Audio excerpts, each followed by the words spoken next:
we already pretty much have established who the next NXT champion is going to be, right? You can see that coming a mile away. Old Braun Breaker. Oh, okay. I didn't know where you were going exactly with that. I thought you were still talking about your guy, Odyssey Jones. No. Oh, Odyssey Jones now is a wedding guest. We're not worried about him anymore. Braun Breaker debuts in NXT, has a great look. He looks like a wrestler, sounds like a wrestler. He almost reminds me of a couple of wrestlers I've seen in the past. And his his singlet reminds me of these wrestlers I used to see in the past. And they said he has a dog-faced gremlin kind of attitude. If only he was actually a Steiner, he would have fit in perfectly. The good part is this kid's going to be a fucking superstar. That's the good part of this whole, that's the good takeaway that I can come up with from NXT's relaunch. Braun Breaker, the worst name that I've ever heard. In 3 years, he'll be in the main event on whatever main roster they've got him on.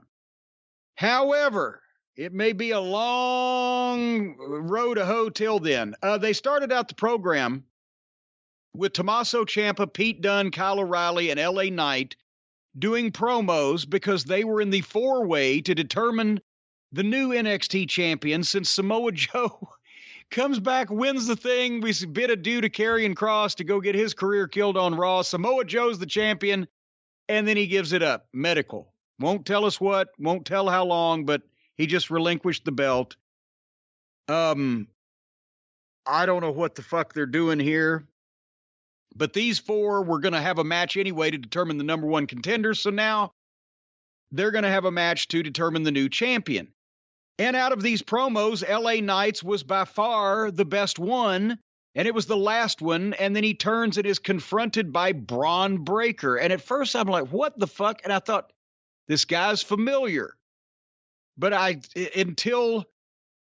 because it was quick at the start and I was surprised. But then basically LA Knight says, okay, well, I'm going to do that later on, but next I'm going to beat the brakes off of you.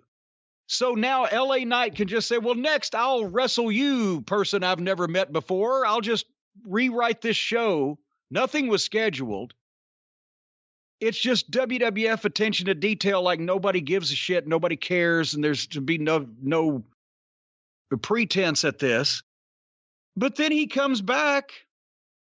And pretty soon I realized that has to be Steiner's kid. And I've seen a picture of him not a long time ago, but when they signed him or whatever. And then I read, but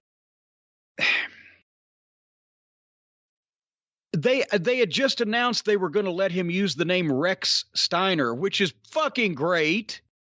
Scott Steiner, Rex Steiner, it fits. But then they say, well, they don't want him to be able to use his real last name, which is Rex Steiner. It sounds so similar when he leaves, which eventually I'm sure he will at the way things are going. So they give him a fucking goofy fucking name that they're going to have to change later on. And mark my words, they will change that name. And they're going to acknowledge that he's Rick Steiner's son. They're just going to waste a lot of time first. So anyway, that's the first. Go ahead. And just it's so counterproductive if you live in fear of guys leaving. It's so counterproductive. And that's the thing. They tie these guys up with these stupid names. And then it all backfires anyway. Why waste everyone's fucking time? He looks like a Steiner. He wrestles like a Steiner. He'll get over more if people could watch and go, oh shit, maybe that's one of the Steiners. But no, let's give him a stupid name that no one in the world would ever have. That sounds good. By the way, the color paint splatter open, and is that Snoop Dogg doing the theme music now? I don't think so. Did they say Snoop? Well, no, I don't know who these rapper people are. It just sounds like something Snoop Dogg would do. I didn't like the music. I didn't like the paint splatters. I don't like the logo. The entranceway looks like the unicorn vomited, but the arena is lit up when they're having a match and looks great. Remember we said it's so dark, NXT before? Well, now the ring looks great, but I don't know why did they spend this much money on a new open when most of the fucking people ain't going to give a shit, especially when they see the new show and the new talent they're giving them? The open and the logo is the least of their troubles. My 12-year-old daughter watched some of it because it was on during the Mets documentary on ESPN. So I had it on downstairs for when I went downstairs to grab something to eat. I could see what's happening in NXT and I'll watch it later. And my 12-year-old was down there. She watched a little bit of it. And I said, well, what did you think? I figured, let me get the outsider's point of view. She said, I liked the way it looked. It was very colorful. And I said, oh, did you watch? She goes, oh, no, I just left. So she liked it. She's the target audience they want. She doesn't like wrestling. They want to get her in the door. And she didn't like it enough to watch it more. But she acknowledged that she liked the way it looked. Oh, lovely. Well, anyway, Braun Breaker. Let's get positive. He looks like $1 million. He's got the size. He's got the body. He's got the personality. He's got the intensity. He's very green. I don't know where he's been training or who's been training him because he was playing football till just recently. I mean, I assume maybe his dad, Scotty, anybody's worked with him, but he's green, but that's to be expected. He fires up too much, but that's to be expected. When I say fire up, every time he hits somebody, they take a bump. He goes, ah, every time. That is a thing that guys with that intensity and the muscle guys and et cetera, they rely on when they're in the ring early on because they don't really know how to transition or flow from one thing to another without feeling awkward. It's not that they necessarily look awkward. They just feel awkward. So they do that to show that, he'll back up on it. He'll bring it down.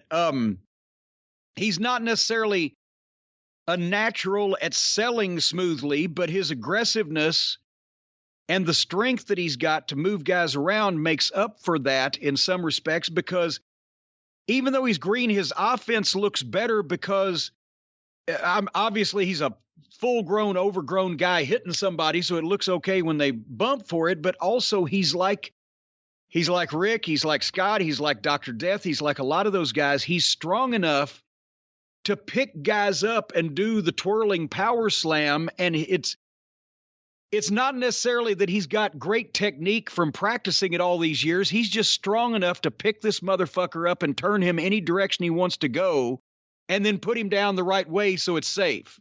so his moves weren't reckless because he's strong enough to put these people anywhere he wants to go. And he seems like he gets some of the little stuff already. Which probably, again, because of growing up around a guy, his dad and his uncle were in the business. But a poor LA Knight, I mean, he's in the main event, but now he's taken this match. And as the match was 3 minutes old, I said, there's no finish here otherwise than Braun Breaker going over. And then I start thinking, what the fuck has poor LA Knight done? He's being penalized by being a good, experienced worker. He can get anybody, anything over. So, okay. And that's what happened. They had a good basic match where LA Knight led it and let Braun Breaker do all of his power stuff. And once again, Braun has the facials. He gets the idea of portraying a struggle, and then nice, simple fucking press into a power slam. Boom. 1, 2, 3.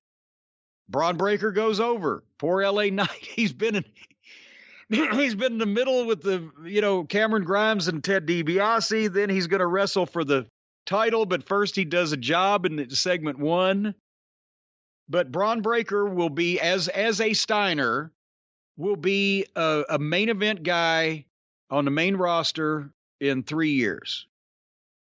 Unless he gets disgusted and gets run off from the entire business. Mark that down in your little black book, Mr. Last. I think Rex Steiner will be a star on the main roster in AEW in 4.5 years. Oh, come on. Just a couple of Thanksgivings with Uncle Scott, and I'm sure he'll be like, you know what? Fuck these people. I'm out of here. They're embarrassed. They're not letting me be a Steiner. Fuck them. That's a good point to bring up, though. If Rex Steiner ever does get in the WWE Hall of Fame, his uncle won't be able to come see him inducted. That'll be a first. That'll be pretty cool. He's impressive. I agree with you. You had my exact note. Why LA Knight here? other than him being established, because he was the best promo, like you said, in that opening package. Well, I think it was him because he's the one that obviously they're going to push this kid to the moon quickly. And I hope it doesn't backfire, but it looks like the kid can carry it. If it's not just a stupid push. But I think they trusted LA Knight to make this look the smoothest it could be. And he did. And he did his job. And he did his job.